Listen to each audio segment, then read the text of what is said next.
네, 안녕하십니까, 여러분. 글로벌 모니터 김수원 대표입니다. 자, 오늘은 남양유업 홍원식 회장의 소송과 관련된 이야기를 좀 해드리겠습니다. 자료를 한번 보시겠습니다. 최근에 남양유업 주가 차트의 움직임을 좀 보면요. 남양유업이 원래는 올해 들어서도 주가가 거의 30만 원대에서 움직이던 회사였는데, 홍 회장 일가가 한엔컴퍼니의 주식 양수도 계약을 체결을 하면서 주가가 이렇게 급등을 해서 한때 81만 원대 가격까지 찍었습니다. 그런데 7월 30일 날 임시주총에서 이사진 교체가 예정되어 있었는데 홍 회장이 임시주총을 보이콧하고 노쇼를 하면서 이렇게 주가가 한번 충격을 받고, 최근에 9월 1일 날 홍 회장 쪽이 공식적으로 주식 매매 계약 해지를 선언하면서 이렇게 주가가 충격을 받아서 지금 40만 원 중반대까지 주가가 흘러내린 그런 상황입니다. 자, 어제 9월 23일이었나요? 홍 회장이 310억 원의 배상 청구 소송을 제기했다는 그런 뉴스가 나왔습니다. 한엔컴퍼니의 임원들을 상대로 310억 원의 배상 청구 소송을 제기를 했는데요. 이 310억 원이라는 금액의 근거는 뭐냐면, 홍 회장 측하고 한엔컴퍼니 간의 주식 계약상에 있어서 주식 매매 계약 해제의 책임이 있는 당사자가 물어주기로 약정을 한 금액이 310억이다 이겁니다. 자, 지금 홍 회장 쪽이 가지고 있는 한 3가지 정도의 생각을 제가 한번 추려서 말씀드려 보겠습니다. 자, 첫째는 뭐냐면, 우리는 어차피 버린 몸이다. 언제 우리가 존경받는 기업인이었느냐. 이런 생각을 하고 있는 것 같습니다. 두 번째, 자, 시간은 어차피 우리 편이다. 소송을 하면 사모펀드는 이런 소송에서 오래 버틸 수가 없다. 자, 이런 생각이죠. 세 번째는, 자, 만약에 우리의 이런 행동으로 인하여 국민적인 불매운동이 일어나더라도 지속적이지 못할 것이다. 자, 왜냐면, 자, 임직원이나 거래처나 대리점이나 낙농농가를 볼모로 활용할 수 있다. 이게 무슨 말씀이냐면요. 여러분들, 오너 리스크가 발생한 기업들을 보면 굉장히 부도덕한 행위로 인해서, 오너 리스크가 발현이 되었을 경우에, 자, 그래서 불매운동이 일어나면 얼마 가지 않아서 임직원들, 거래처, 대리점, 납품업체들이 굉장히 고통을 받고 있다는 그런 뉴스들이 나옵니다.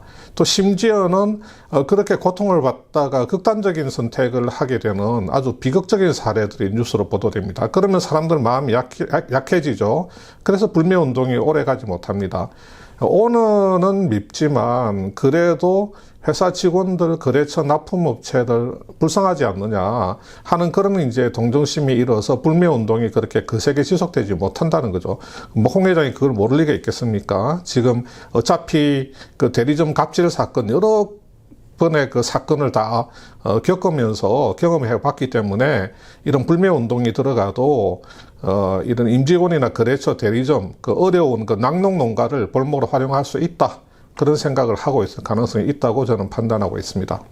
자, 그거는 홍 회장 쪽을, 남양유업 홍 회장 쪽이 어떤 수준의 회사냐 제가 말씀드려 보겠습니다. 자, 이게 이사회 구성입니다. 지금 사내이사가 이렇게 4명이고 사회이사가 이렇게 2명으로 되어 있죠. 대부분 남양유업 정도 사이즈 회사라면 일반적으로는 사회이사가 더 많습니다. 사회이사가 과반을 넘어가는 경우가 많죠. 그런데 이 회사는 사내이사가 사회이사의 2배로 형성이 되어 있습니다. 그리고 여기 지송주 기사라고 하는 분은 출석률이 제로입니다. 자, 지송주 기사는 2018년부터 2020년까지 이사회 참석률이 제로입니다. 그런데 이 사내이사의 이사회 참석률 공시가 2018년부터 공시되기 시작했기 때문에 2018년 전에도 이 지송주 기사의 이사회 참석률이 공시는 되지 않았지만 제로일 가능성이 매우 높습니다. 자, 이게 이사진 명단인데요.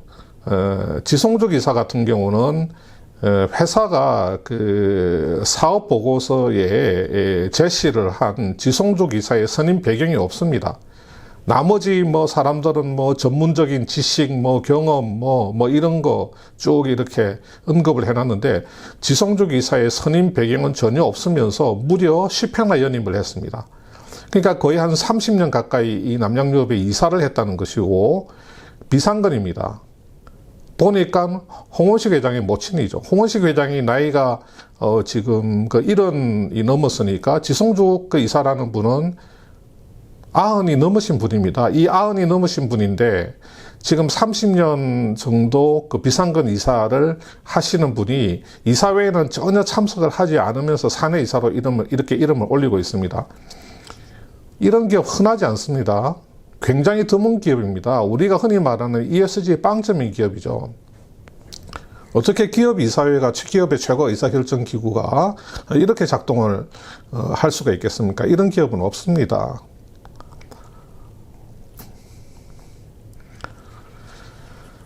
자, 계약 해제에 대해서 좀 말씀을 드려보겠습니다. 제가 언젠가 그 3프로TV에 출연해서도 한번 말씀을 간단하게 드린 적이 있습니다. 우리 민법 565조에는 그 해약금과 계약의 해제와 관련한 해약금 조항이 있습니다. 좀 간단하게 쉽게 설명을 드리면 이겁니다.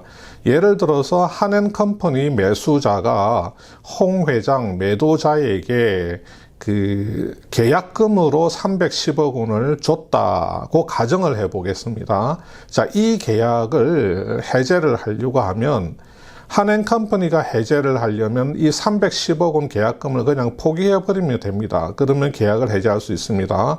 홍 회장 쪽에서 계약 해제를 하려면 계약금의 2배인 620억 원을 배상을 하면 자연스럽게 이 계약을 해제를 할 수가 있습니다. 그래서 민법에는 계약 해제에 대해서 이렇게 해약금 규정을 두고 있습니다.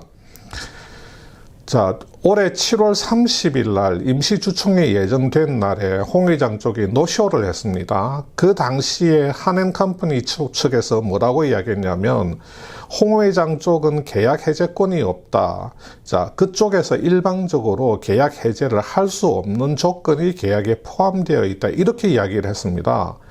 그래서 그 당시에 저는 어떻게 생각을 했었냐면 홍 회장 쪽에서 계약 해제권이 없다고 하였으므로 민법 565조에 규정되어 있는 이 해약금 조항은 쌍방 간의 합의에 의해서 적용을 배제를 하는구나. 그러니까 뭐 계약금을 포기한다든지 계약금의 2배를 물어줌으로 인해서 자동빵으로 계약 해제가 되는 민법상의 해약금 조항은 이 계약에서는 적용을 배제한다. 이렇게 계약서에 적혀 있고 대신에 위약금으로 해약금이 아니고 위약금으로 한 1,000억 원 정도가 설정되어 있겠구나. 이 1,000억 원은 제가 예를 든 겁니다. 위약금으로 한 1,000억 원 정도가 설정되어 있구나. 이 위약금은 해약금과는 달리 쌍방간이 정할 수가 있는 겁니다. 자, 주식 매매 거래에서 어느 한쪽이 의무를 이행하지 않았을 경우에 그 의무를 이행하지 않은 그 사람이 이 계약에 대해서 물어내어야 될 돈을 위약금으로 쌍방이 합의해서 정할 수가 있습니다. 일종의 그 손해배상적인 성격이 있는 금액입니다.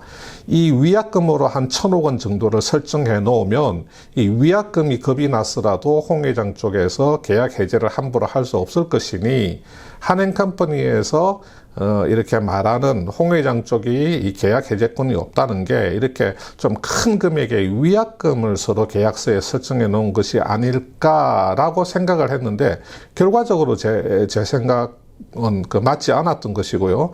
지금 보면 홍 회장하고 한엔컴퍼니 간에는 계약금을 주고받은 게 없습니다. 그러니까 계약금을 주고받은 게 없기 때문에 민법에 따른 이 해약금 조항은 그냥 자동적으로 배제되어 버리는 것인데 이번에 홍 회장이 소송 제기한 금액이 310억 원인 걸로 봐서는 서로 간에 위약금으로 310억 원 정도를 설정해 놓았다. 이렇게 추정을 할 수가 있습니다. 좀 약한 금액이죠. 그냥 그 민법상의 그 계약금의 한 10% 정도, 서로 거래 금액의 한 10% 정도로 설정하는 그 계약금 금액하고 뭐 큰 차이가 없습니다. 만약에 제 생각대로 위약금으로 310억 원이 설정되어 있다면 이 금액은 좀 상당히 약한 것이고요. 자, 이번에 이제 구체적으로 홍 회장 쪽에서 소송을 제기를 하면서 말하는 그 주장을 한번 뜯어보겠습니다. 뭐라고 이야기를 하냐면, 자, 사전에 홍 회장 쪽하고 한행컴퍼니 간에 쌍방 합의가 되었던 사항들을 한행컴퍼니가 불이행을 하였고, 이렇게 주장하고 있습니다. 자, 우리 거래에서 모든 합의는 계약서상의 문구로 남겨야 됩니다. 그래서 그 문구에 따라서 그 합의를 이행을 했다, 불이행을 했다는 걸 판단할 수가 있는 거죠. 지금 무엇으로 합의가 되었는지 전혀 그런 이야기를 하고 있지 않습니다.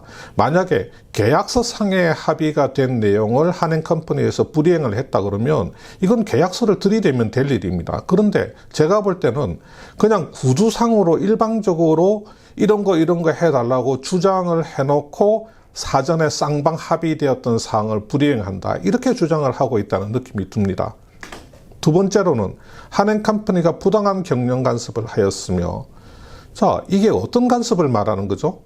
지금 임시주총에서 M&A 이후에 임시주총에서 이사진 교체는 당연한 수순입니다. 경영권을 교체하는 그런 그 절차 아닙니까? 자, 이렇게 이 부당한 경영 간섭이라고 하는 게 지금 이사진 교체와 관련된 내용이라고 한다면 이것은 그야말로 시비를 위한 시비고 오로지 트집을 위한 트집밖에 되지 않습니다. 부당한 경영 간섭을 했다고 하면서 이 부당한 경영 간섭의 구체적인 행위에 대해서는 일체 언급을 못하고 있습니다. 계약이나 협상의 내용을 언론에 밝히며 비밀 유지 의무마저 위배했다, 이렇게 주장을 하고 있습니다. 자, 마치 엄청나게 큰 잘못을 한행컴퍼니가 저지른 것처럼 비밀 유지 의무마저, 마저라는 표현을 쓰고 있습니다. 이게 가장 일반적인 시간 끌기의 수단입니다. 너 비밀 유지 의무 위배했네? 이렇게 주장하는 게 가장 일반적인 시간 끌기의 수단인데, 비밀 유지 의무마저 이런 표현을 씀으로 인해서 한행컴퍼니가 대단히 큰 잘못을 한 것처럼 이렇게 포장을 하고 있습니다. 자, 이것은 또 홍 회장이 그 한행컴퍼니에 무리하게 요구했던 것들을 한행컴퍼니가 언론에 공개하지 못하도록 그렇게 막는 수단으로도 쓰고 있습니다. 비밀유지 의무를 위배했다, 이런 주장이요.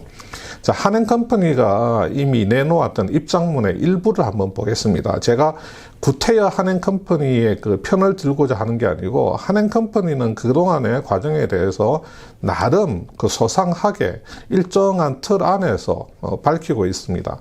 7월 30일 날 거래 종결 임박 시점에 홍 회장 쪽에서 별도의 법무법인을 선임했다는 그런 소식을 접하고 그 계약 종결에 문제가 없는지 확인차 문의를 했더니 그제서야 홍 회장 쪽이 7월 30일 날이 거래 종결일이라는 통지를 한 번도 받아본 적이 없다면서 다음날 임시주총일 하루 종일 거래 종결 장소에 나타나지 않았다. 이후에 계속된 문의와 설득에도 2주 이상이나 묵묵부답으로 일가하다가 결국은 갑자기 새롭게 선결 조건이라는 것을 내세워서 협상을 제안해 왔는데, 남양유업 일가 개인들을 위해서 남양유업 측이 부담해 주기를 희망하는 무리한 사항들을 새롭게 제시를 해왔다. 그래서 한행컴퍼니가 판단하기에 이런 요구사항들은 첫째로 계약상의 근거나 언급이 없었고, 둘째로 홍 회장 쪽하고 한행컴퍼니가 임의로 정할 수 있는 그 사안들이 아니고, 세 번째로 남양유업은 지배구조 문제로 위기가 촉발되었는데 이런 그 위기 타개에 장애가 될 만한 무리한 요청들이라서 정중히 거절했다, 이렇게 명확하게 밝히고 있는 겁니다. 자, 홍 회장 쪽 소송 제기 이유 중에서 하이라이트를 한번 보시겠습니다. 뭐라고 주장을 하냐면, 계약 과정에서 매도인을 기망한 정황도 다분하기에 그에 대한 형사적 책임 추궁 여부도 고려하고 있다. 자, 한번 보십시오. 무슨 정황, 기망한 정황, 다분하기에 책임 추궁 여부를 고려하고 있다. 이렇게 정말 두루뭉실하게 짝이 없는 단어들을 나열하면서 하나도 구체적인 내용도 없이 정황, 다분하다, 여부를 고려하고 있다. 이런 식으로 급박하는 느낌이 듭니다. 예, 이런 식으로 두루뭉실한 단어들을 구사를 하고 있는 겁니다. 자, 홍 회장 쪽 법무대리인인 LKB 파트너스에서 이야기하는 겁니다. 자, 이번 계약에서 계약금이 전혀 없었던 것만 봐도 알 수 있듯이 이번 계약은 한행컴퍼니 측에 절대적으로 유리한 불평등한 계약이다. 자, 이 이야기는 뭐냐면 이번 계약 자체가 원천적으로 무효라는 이야기입니다. 자, 계약서 도장 누가 찍었습니까? 자, 산전, 수전, 공중전, 지금 회사 대표만 수십 년을 한 홍 회장이라는 분이 찍은 겁니다. 남양유업이 지금까지 그 회사를, 남양유업이라는 회사를 운영하면서 얼마나 많은 일들을 겪었습니까? 지금 검찰 조사도 엄청나게 많이 받고 사법 처리도 많이 되신 분이고, 무엇보다도 회사를 수십 년간 경영을 하신 나이 70이 넘으신 그 분이 지금 아무리 남양유업이 어려운 상황에서 한행컴퍼니와 계약을 한다고 하더라도 한행컴퍼니가 절대적으로 슈퍼갑의 위치에서 절대적으로 유리한 계약을 할 수가 없습니다. 이거는 말도 안 되는 이야기 같고요. 제가 볼 때는. 자, LBK 쪽의 이야기는 홍 회장의 주식 매각 의지는 확고하다. 자, 그 다음이 아주 압권입니다. 한행컴퍼니와 분쟁을 끝낸 뒤에 회사를 발전시키고 진심으로 임직원을 대할 제3의 인수자를 찾아서 경영권을 이전하겠다. 주식 매각 의지는 확고한데 한행컴퍼니와 분쟁을 끝나고 나서 진심 어린 무슨 제3의 인수자를 찾겠다고 합니다. 무슨 이야기입니까? 앞으로 법적 분쟁이 걸 계속해 나갈 것이고 최소 3, 4년은 그냥 우리가 경영한다는 이야기입니다. 물론 3, 4년 뒤에 제3의 인수자를 찾을 거라는 그런 믿음도 없습니다. 그러니까 한행컴퍼니와 주식 매각 의지는 확고한데 한행컴퍼니와 분쟁을 끝낸 뒤에 하겠다. 앞으로 3, 4년 아니면 5, 6년 이상은 이 분쟁이 1심 또 어느 한쪽에서 또 항소를 하고 계속 올라갈 거니까 아무리 적게 걸려도 3, 4년 걸릴 텐데 그때까지는 자기들이 쥐고 휘두르겠다는 그런 이야기죠. 자, 거래 가격에 대한 불만 한번 볼까요? 아마 홍 회장 쪽에서는 거래 가격에 대해서 불만이 있는 것 같은데요. 자, 한행컴퍼니에서 이렇게 밝혔습니다. 본사 건물, 공장 같은 영업용 부동산과 남양유업이 가진 현금 가치를 반영한 홍 회장 쪽의 최종 인상안을 수용해서 3,107억 원의 그 인수 가격에 계약을 했는데 지분 100% 기준으로는 5,904억, 한 6천억 정도 되죠. 자, 시가 대비로는 87%의 프리미엄을 붙여줬다 그랬습니다. 자, 시가 대비 87%의 프리미엄이면 굉장히 높은 수준입니다. 자, 한행컴퍼니가 이야기하기를 지금까지 10년간 지속된 매출 축소나 또 최근 연속 6분기 동안의 그 영업 손실 약 1,000억 원, 이러한 국면을 탈피해서 남양유업의 브랜드 가치와 이 영업력을 회복하기 위해서 필요한 막대한 투자 소요를 감안했다. 그러면서 기업 가치로 환산하면 남양유업의 5년치 평균 EBITDA 대비 약 12배 수준에 해당한다. 5년치 평균 EBITDA 기준으로 해서 EV/EBITDA 12배를 적용하면 굉장히 제가 볼 때는 높게 쳐줬다고 판단이 됩니다. 그 다음에 이 남양유업은 지금까지 그 설비 투자를 제대로 진행을 해오지 않았습니다. 이렇게 투자를 별로 하지 않아서 회사가 가지고 있는 이 현금의 가치를 M&A에서 그렇게 높게 쳐줄 수가 없습니다. 회사가, 왜냐하면 새로 M&A를 해서 들어가는 쪽 입장에서는 회사가 설비 투자라든지 이런 게 부진하고 또 브랜드 가치가 떨어져 있기 때문에 브랜드 가치를 끌어올리고 또 미진했던 설비 투자를 하기 위해서는 회사의 캐시를 갖다가 엄청나게 퍼부어야 됩니다. 그런데 지금 빠져나가는 대주주를 위해서 프리미엄을 엄청나게 붙여가지고 그 대주주 그 주머니를 마음껏 그렇게 채워줄 수가 없습니다. 그럼에도 불구하고 시가 대비 87%의 프리미엄을 줬다는 것은 제가 볼 때는 이게 절대로 적게 준 게 아니라고 볼 수가 있습니다. 실제로 한번 볼까요? 16년부터 지금 21년 올해 상반기까지, 자, 위에는 이거는 남양유업의 영업이익률이고, 이 밑에 거는 18년, 19년, 20년 올해 반기, 이거는 매일유업의 영업이익률입니다. 자, 한번 볼까요? 영업이익률, 그 다음에 영업이익의 절대적인 수치, 자, 단위가 억원이죠. 매출액 한번 보십시오.